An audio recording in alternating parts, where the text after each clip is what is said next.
파리에 가서 네. 정말 데이트다운 데이트를 처음 해봤죠. 네네네. 밥도 먹고 커피도 마시고 그러고 좋은 시간을 보냈는데 얘기를 해야 될 것 같았어요. 아하. 그래서 얘기를 힘들게 했는데 네네. 너무나 아무렇지도 않게 나도 15년 동안 만난 여자친구가 있었어. 그래서 뭐 그렇게 너무나 아무렇지도 않게 얘기해줘서 감동받았었죠. 멋있는 분이시네요. 뭐가요? 만난 사람이 있다는 게? 이렇게 쿨하게 얘기해 주시면 얼마나 또 좋아요. 네. 어쨌든 그렇게 알아가는 단계에서 뭐 열애설 이렇게 기사가 났잖아요. 깜짝 놀랐죠.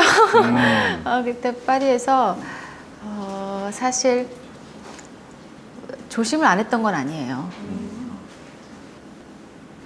아무리 다른 나라라고는 하지만 그 네네. 거리도 뭐 꽤 알려진 거리였고 관광객들도 많고 하기 때문에. 쌍제리제. 예. 그래서 파리 하면 쌍제리제. 쌍제리제에서 유명한 게 약간 상주 고감 뭐 이런 쌍제리제. 약간 그런 느낌이 있었어요. 그 굉장히 네. 그 관광객들 많고 네네. 그래서- 외국인도 많은데. 그래서 조심을 안 했던 건 아닌데 네네.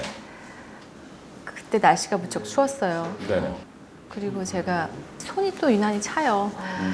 그리고 제가 또 마침 그때 제 외투에 이렇게 주머니가 모양만 있고 안 들어가는 거 있잖아요. 아시죠? 네네. 쓸데없는 주머니. 네. 그런 주머니가 있어서 제가 손이 너무 얼음장 같이 차니까 네네. 이제 손을 잡아서 자신의 외투 주머니에 넣어주면서 네네. 근데 그 순간 공교롭게도 사진이 포착된 거예요. 그래서 저희는 뭐 부인도 못하고 그냥 바로 아이고 누가 찍은 그런데- 겁니까? 파파라치? 모르겠어요. 네, 근데 저희도 조심한다고 했는데도 네네. 그분은 그 순간에 제 손이 차다는 게 가장 중요한 사람이었어요. 정말 아, 정말. 너무 그 멋있다. 순간만큼. 아이고, 네, 정말. 아, 죽겠네, 아니, 정말. 그리고- 아, 네. 조심하긴 하겠지만. 아주 국정원 직원 둘이서 잘 들켰네, 아주. 아니 근데 네. 제가 알려준 것처럼 같이 간 건 아니고 네네. 이제 일정이 있는데 날짜를 맞춰서 가게 되면서 거기서 이제 본 건데 그래서 먼저 들어가시고 저는 네네. 더 있다가 들어갔는데 먼저 들어가신 날 그 기사가 터졌어요. 네. 그리고 저는 모르고 있다가 그 다음 날 들어가는데 비행기를 타려고 딱 이렇게 탑승하는데 그 앞에 그 신문이 많죠? 신문이 있잖아요. 네네. 이렇게 딱 지나가는데 전면에 제 사진이 이렇게 있는 거예요. 너무 놀랐는데 물론 예, 사진이 나왔어 이런 얘기는 들었는데 저는 그렇게 전면에 크게 나온지 몰랐는데 지나가다가 쓱 가라지거나가 이렇게 챙겨가지고 너무 궁금하니까. 근데 그 챙기는 걸 뒤에서 사람들이 본 거예요. 그래서 이지아가 자기가 나온 신문. 근데 그게 얘기를 하는 게 뒤에서 막 들리는데 참 그 순간에 웃기기도 하면서도 당황스럽기도 하고 그래서 이제 비행기 안에서 내용을 네네. 다 읽고 그래서 요 부분 틀렸네. 요 부분 틀렸네. 이러면서 어떻게, 사진은 마음에 들게 나오셨던가요? 사진은 괜찮더라고요. 뭐, 얘기할 땐 굉장히 행복해 하시네요. 아니요, 제가 좀 네. 순환을 시키고 다시 왔어요. 아 그래요? 예. 그래요. 맥주 한잔 하고 왔어요. 어쩐지 많이 업되셨어요. 근데 이제는 뭐 굉장히 그 행복한 일이 계속 일어날 줄만 알았는데 2011년도 이제 4월쯤인가에 그 이지아 씨가 갖고 있는 그런 비밀들이 온 세상에 알려지지 않았습니까?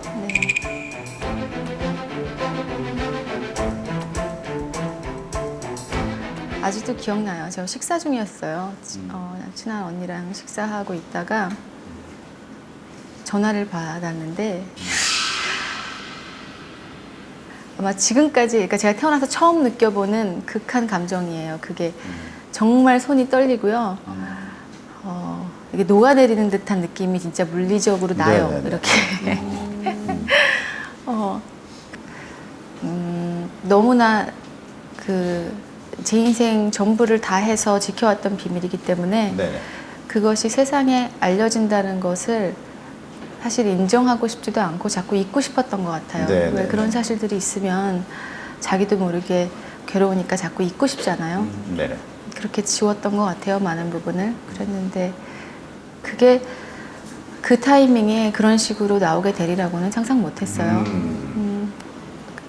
그러니까 그것을 숨기기 위해서 제가 했던 노력들이 있잖아요. 그 네. 시간들이 있고. 근데 밝혀졌을 때 정말 그냥 뭐라 그럴까? 내가 그냥 죽는 건 줄 알았어요. 그렇죠. 왜냐하면 그 드라마 끝나고도 회식 자리도 가지 않고 예. 누가 물어보면 가슴 조마조마했고 예. 입을 열게 되면 또 사실이 알려지고 또 거짓말 할 수도 없고 어려운 그런 시기가 있었기 때문에 밝혀지는 순간 굉장히 그 멘붕 상태가 됐을 것 같아요. 그죠? 그렇죠. 그때는. 근데 그러면 왜 시작했어? 하시는 분들도 계신데 네. 그거는 사실 남녀의 일이잖아요. 그렇죠. 예. 사실상 조용히 빨리 이렇게 처리하고 싶었고 초반에 시작할 때는 그럴 줄 알았어요. 그런데 이제 좀 오랫동안 지속이 되면서 저도 더 이상 둘만의 논쟁이 아니게 되고 대중들에게 알려졌을 때는 저희 부모님을 비롯해서 너무 많은 사람들이 상처를 입는 상황이 됐어요. 그래서 저는 그냥 둘만의 다툼이면 어떤 형태로 해도 상관없는데 네네. 동네 사람들 다 나와서 구경하고 있는데 머리채 잡고 싸울 수는 없잖아요. 그렇죠. 그래서 그러고 싶지 않았던 것 같아요. 워낙 또 그랬기 때문에 루머도 많았고 네. 뭐 또 악성 댓글도 많았고 소문도 많았고 뭐 말 그대로 설날이었어요. 설들이 난무하고. 네. 그럼 그때는 어떻게 지내셨어요? 어디서 누구와 뭘 했습니까? 그때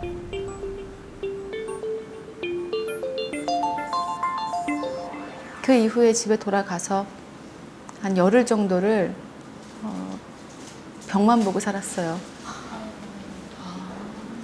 그러니까 혹시 영화 같은 데서 보면 그 정신병원 씬이 네네. 나오잖아요. 거기에서 정말 하루 종일 아무것도 안 하고 그냥 앉아만 있고 시간이 가잖아요. 근데 그게 가능하더라고요. 어허. 사람이 극도의 쇼크 상태가 되면 그 시간 개념이 없어지나 봐요. 그래서 저도 사실 그 시간 동안에 뭘 했는지 기억이 나지 않아요. 그래서 그냥 병만 보고 지낸 것 같고 그동안 밥도 못 먹겠고 계속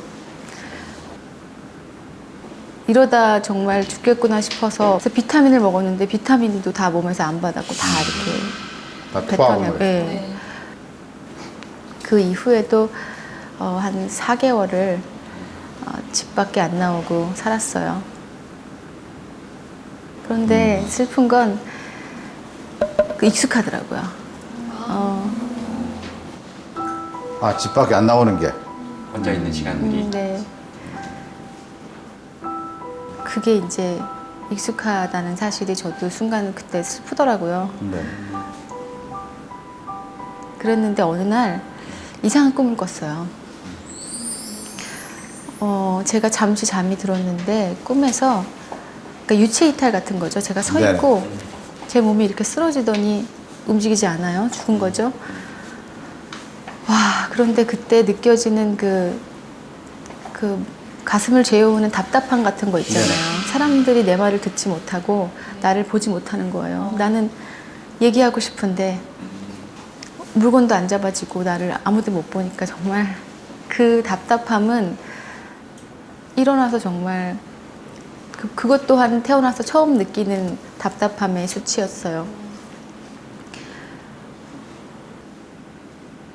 그랬는데 일어나서 딱 드는 생각은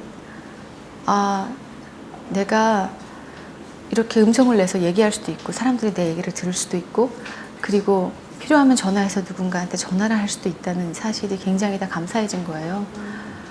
나는 할 수 있는 게 너무나 앞으로 많은데 왜냐하면 그때 나쁜 생각도 했었거든요. 네. 너무 육체적으로 정신적으로 쇠약해져 있다 보니까 사람이 약해지면 그런 생각을 하나 봐요. 네.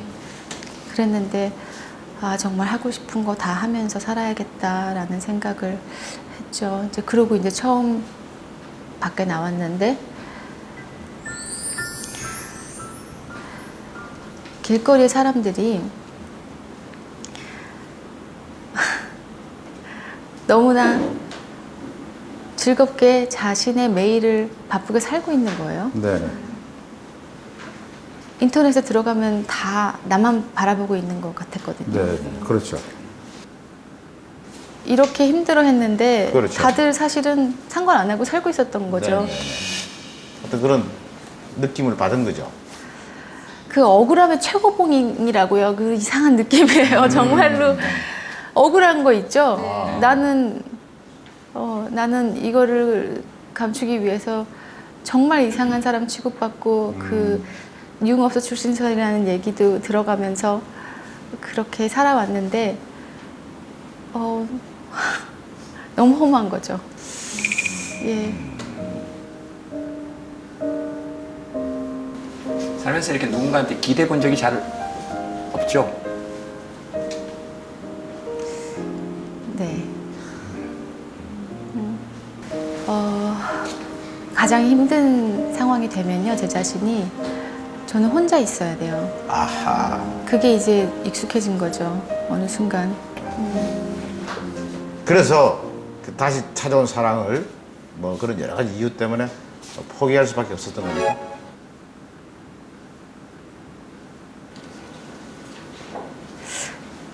그때 사람들은 진실을 궁금해하지 않았어요. 듣고 싶은 얘기만 내가 해주길 바랬던 것 같아요. 그래서 그렇죠. 제 주변 분들이 다 말을 아껴주셨어요. 그리고 물론 그분도 자신이 말을 아껴주는 것이 나를 위하는 것이라고 생각해서 그렇게 해줬죠. 그런데 입을 그렇게 닫고 나니 더 많은 억측들과 오해가 생겼어요. 그 당시에 너무 힘들었던 것 같아요. 근데 그래도 지금 돌아보면 그때 그러길 잘했다고 생각해요. 그리고 또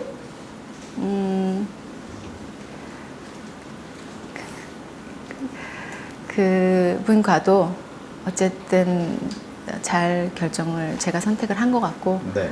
예, 잘했다고 생각해요. 어떻게 그러면 뭐 우리 영화 같은 데 보면 이렇게 뭐 사귀다가도 헤어지면 네. 뭐 쿨하게 좋은 관계로 남고 친구로도 남고 이런 일도 있잖아요. 뭐 좋은 친구로 남을 수 있는 겁니까? 될 수도 있는 건가요?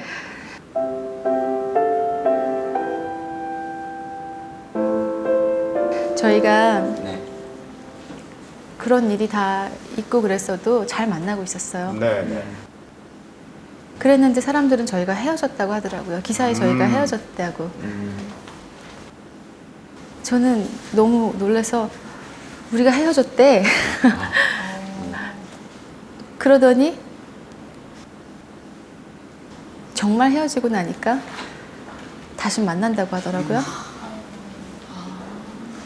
한 발 느린 기사들이. 좀 한 3발 정도 느린 기사들이 네. 심지어 아시는지 모르겠지만 제 임신설도 있었어요. 예. 정말 설날입니다. 아주 예. 설들이 많아요. 근데 네. 이제 그 임신설을 불식시킨 게 또 좀 저를 이제 파파라치가 한 달 동안 따라다녔대요. 그래 저는 몰랐는데 그랬는데 어느 날 제가 지인들과 함께 곱창집에서 소주를 한 잔 딱 들이키는 요 컷을 찍으셔서 네. 이제야 임신은 아니다 술 마신다. 근데 그 사진에 얼굴 앞에 곱창 이렇게 빨간 글씨로 이렇게 써 있고 그런 일도 있었는데 소두점만 없었으면 임신해서 곱창 땡겨 이런 걸로 나올 수 그렇죠, 있었는데 그렇죠. 잘못해서. 그 정도로 다들 믿으셨어요 그 얘기를. 네. 그랬는데 저희가 과연 네. 좋은 친구가 될 수 있을까요? 아하. 근데 방송에서 보니까 뭐 그 밥 한 끼 그냥 먹고 싶다 이렇게 말씀을 하셨더라고요. 어떻게 뭐 식사 함께 하셨어요? 아, 그 질문 정말 많이 받았는데요.